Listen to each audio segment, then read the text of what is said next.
ವರ್ಷ ಆದ್ಮೇಲೆ S F cinema ಬರ್ತಾ ಇದೆ ಸರ್, ಹೇಗೆ ಅನ್ನಿಸ್ತಾ ಇದೆ? ಮೇಡಮ್ ನೋಡಿ, ನಾವು 4 ಗಂಟೆಗೆ ಬಂದಿದ್ದೀವಿ ಇಲ್ಲಿ. ನಮ್ಗೆ ತುಂಬಾ ಖುಷಿ ಇದೆ. ಯಾಕಂದ್ರೆ ಎಕ್ಕಡ ಎನ್ನಡ ಅನ್ನೋರ್ ಬಾಯಲ್ಲಿ ನಾನು ಕನ್ನಡ ಮಾತಾಡ್ತೀನಿ ಅಂತ ಕನ್ನಡ ಮಾಡಿಸಿದವರು, ಕನ್ನಡ ಅನ್ನೋರ್ ಬಾಯಲ್ಲಿ ಕನ್ನಡ ಅಂತ ಬರೆಸಿದವರು.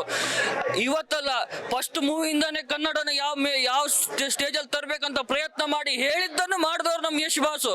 ಅದಕ್ಕೋಸ್ಕರ ನಾವು 4 ವರ್ಷ ಅಲ್ಲ, 5 ವರ್ಷ ತಗೊಳ್ಳಿ, 10 ಮೂವಿ ಮಾಡೋಕ್ಕಿಂತ ಒಂದು ಮೂವಿನೇ 1000 ಮೂವಿ ಪಟ್ಟು ಮಾಡಿದ್ರೆ ಅದೇ ನಮ್ಮ ಕನ್ನಡಕ್ಕೆ ಒಂದು ಬೆಲೆ ಆಗುತ್ತೆ. ಇವತ್ತು ಪ್ಯಾನ್ ಇಂಡಿಯಾ ಮೂವಿ ಅಂದ್ರೆ ಯಶ್ ಸ್ಟಾರ್ಟ್ ಮಾಡಿದಲ್ವಾ, ಅದಕ್ಕೆ ನಮ್ಮ ಯಶ್ ಬಾಸು ನೋಡಿ ಎಷ್ಟು ಪ್ರೀತಿ ಇದೆ. ಒಂದು ಕಾಲದಲ್ಲಿ ಇದೇ ಮೆಜೆಸ್ಟಿಕ್ ಅಲ್ಲಿ ಇದ್ದವರು, ಆವಾಗ್ಲೇ ಅವರು ನಾನು ಈ ಗಾಂಧಿನಗರದ ಮೇಲೆ ಮೆರಿಬೇಕು ಅಂತ ಹೇಳಿದವರು ಇವತ್ತು ಗಾಂಧಿನಗರ ಬಿಟ್ಟು ನಮ್ಮ ಎಲ್ಲ ಜನರ ಹೃದಯದಲ್ಲಿ ಮೆರಿತಾ ಇದ್ದಾರೆ. ನಿಜವಾಗ್ಲೂ ಅವ್ರು ಗ್ರೇಟ್. ಸರಿ, ಆಕ್ಚುಲಿ ಒಂದಷ್ಟು ನೆಗೆಟಿವ್ ಕೂಡ, ಒಂದು 90% ಜನ ಪಾಸಿಟಿವ್ ಮಾತಾಡಿದ್ರೆ, ಒಂದಷ್ಟು ಜನ ನೆಗೆಟಿವ್ ಕೂಡ ಕಮೆಂಟ್ ಅನ್ನ ಮಾಡೋವಂಥದ್ದು. ಆದ್ರೂ ಕೂಡ ಎಲ್ಲಾ ಸ್ಟಾರ್ಸ್ ಗಳ ಫ್ಯಾನ್ಸ್ ಟಾಕ್ಸಿಕ್ ಮೂವಿ ಜೊತೆ ನಿಂತಿದ್ದಾರೆ, ಹೇಗೆ ಅನ್ನಿಸ್ತಾ ಇದೆ? ಮೇಡಮ್, ಯಾವುದೇ ಲ್ಯಾಂಗ್ವೇಜ್ ಆಗಲಿ ಕೆಲಸ ಮಾಡ್ತಾರೆ ಅಂದ್ರೆ ಯಾರು ಲ್ಯಾಂಗ್ವೇಜ್ ಅನ್ನು ನೋಡಲ್ಲ. ಜನರಿಗೆ ಏನ್ ಬೇಕು? ಎಂಟರ್ಟೈನ್ಮೆಂಟ್ ಬೇಕು. ಯಾವ ಭಾಷೆ ಆದ್ರೆ ಏನು? ಇವತ್ತು ಎಲ್ಲ ಭಾಷೆದು ನಾವು ನೋಡ್ತೀವಿ. ಇಲ್ಲಿ ಕರ್ನಾಟಕದ ಎಲ್ಲ ಭಾಷೆ ಎಂಟರ್ಟೈನ್ಮೆಂಟ್ಗೆ ಭಾಷೆ ಅನ್ನೋದಿಲ್ಲ. ಆದ್ರೆ ನಮ್ಮ ಕನ್ನಡ ನಾವು ಮೇಲೆ ಬರ್ಸ್ಬೇಕು, ನಮ್ಮ ಕರ್ತವ್ಯ ಆಗಿರುತ್ತೆ. ನಮ್ಮ ಋಣ ನಾವು ತೀರ್ಸ್ಬೇಕಲ್ವಾ? ಈ ಕರ್ನಾಟಕದಲ್ಲಿ ಹುಟ್ಟಿದ ಮೇಲೆ, ಕನ್ನಡ ಮಾತಾಡಿದ ಮೇಲೆ ನಮ್ಮ ಭಾಷೆ ಋಣ ನಮ್ಮ ಮೇಲೆ ಇರುತ್ತೆ, ತಾಯಿ ಋಣ ಇದ್ದಂಗೆ. ತೀರ್ಸ್ಬೇಕಂತ ನಾವು ಕನ್ನಡ ಮೇಲೆ ಬರ್ಬೇಕಂತ ಮಾಡಿದ್ಬಿಟ್ರೆ ನಮ್ಮ ಎಲ್ಲ ಇದು ಇರುತ್ತೆ.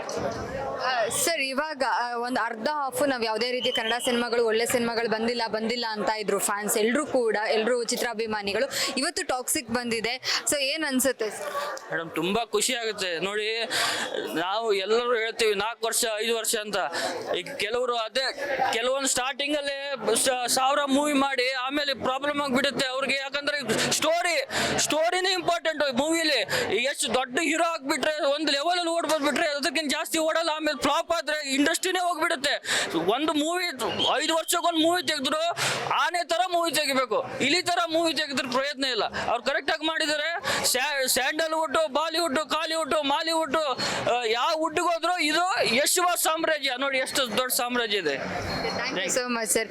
ಸೊ ನೋಡಿದ್ರಲ್ಲ ವೀಕ್ಷಕರೇ, ಇದು ಯಶ್ ಸರ್ ಫ್ಯಾನ್ಸ್ ಅವರ ಮಾತಾಗಿತ್ತು. ಕ್ಯಾಮ್ರಾ ಪರ್ಸನ್ ಹರಿಪ್ರಸಾದ್ ಜೊತೆ ತ್ರಿಷಾ ರಮೇಶ್, ಸಂಪೂರ್ಣ ನ್ಯೂಸ್.